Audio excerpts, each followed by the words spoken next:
पदाधिकारी साथियों, नेता एवं गांव बूथ से आए हुए मेरे जाबाज साथियों, वक्तों में समय का अभाव है, लेकिन इतना भी नहीं है कि हम अपने महापुरुषों की जन्म जयंती पर खुल करके बोलने का समय न दें। इसलिए समय का अभाव कुछ नहीं है। साथियों, अगर हम अपने पुरखे की जयंती मनाने आए हैं तो निश्चित तौर पर हमको समय देना होगा, क्योंकि जन्म जयंती मनाने का केवल मतलब माला फूल चढ़ा करके खत्म कर देना नहीं होता है। महापुरुष की जन्म जयंती मनाने का मतलब होता है उसके जीवन संघर्षों पर चर्चा करें और उन्होंने जीवन में अपने जो हमारे उत्थान के लिए अगर कोई काम किया है उसको जनमानस तक पहुंचाने का हम लोग काम करें। केवल भाषण कर देने बस से भी ये कारवां पूरा होने वाला नहीं है। जमीन में धरातल में उतर करके इन विचारों को जन जन तक पहुंचाने की भी जरूरत है। साथियों, माननीय काशीराम साहब का मिशन कोई उनका व्यक्तिगत मिशन नहीं था। वो मिशन कौन सा था? कहा जाता है माननीय साहब का मिशन है, क्योंकि वास्तव में धरातल में उतारने का जो काम किया है वो माननीय साहब ने किया है। उनका कारवां जो बाबा साहब का जो इतिहास छुपाया गया है इस देश में, साथियों, अंग्रेजों से 2 साल की आजादी का आंदोलन तो हमको पढ़ाया गया, लेकिन 3000 से चली आ रही गुलामी की आजादी के लिए बाबा साहब ने जो जीवन लगाया उसको नहीं पढ़ाया जाता।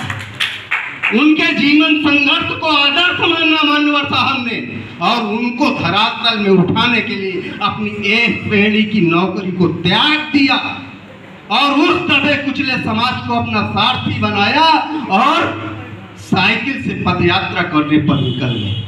जो उन्होंने नारा दिया 1585 का, तब भी लोगों ने कहा ये सफल होने वाला नहीं है।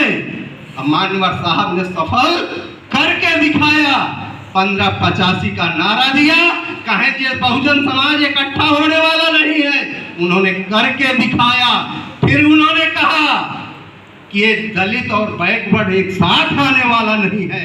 माननीय साहब ने 93 में पिछड़ों की और अनुसूचित जात का गठबंधन तैयार करके हुकूमत में बैठाने का भी काम किया। लोगों ने कहा ये 1585 की अवधारणा जमीन पर नहीं उतर सकती, जमीन पे उतर भी सकती है तो राजनीति में नहीं पहुंच सकती है, पहुंची है तो गठबंधन की वजह से पहुंची है। उन्होंने पिछड़ों और दलितों की राजनीति को 4 बार अपने दम पे मुख्यमंत्री बना करके भी दिखाया माननीय साहब ने। आज हम सपना देख रहे हैं, आज हम उनकी जन्म जयंती मना रहे हैं। उनके अगर विचारों को नहीं जानेंगे, उनके संघर्षों को नहीं जानेंगे तो ये कारवां पूरा होने वाला नहीं है। ये 1585 की लड़ाई जो है वो आज हमारे राष्ट्रीय अध्यक्ष जी ने पीडीए के नाम पर हूबहू उतारने की जिम्मेदारी हम लोगों के ऊपर लगाई। अगर हम लोग पार्टी के कार्यकर्ता हैं और वास्तव में पीडीए की अवधारणा को आत्मसात करने वाले हैं तो निश्चित तौर पर जो लोग भी यहाँ उपस्थित हैं, बाबा साहब की अवधारणा से जो माननीय साहब ने सपना दिखाया, जिसको हमारे राष्ट्रीय अध्यक्ष आदरणीय अखिलेश यादव जी जमीन में उतारने की जिम्मेदारी हम पार्टी के नेताओं कार्यकर्ताओं को लगाई है, वो केवल यहीं तक सीमित नहीं होनी चाहिए। इसको निश्चित तौर पर हम क्षेत्र में जाकर के जन जन तक के बीच में जाकर के इसको पहुंचाने का काम करेंगे।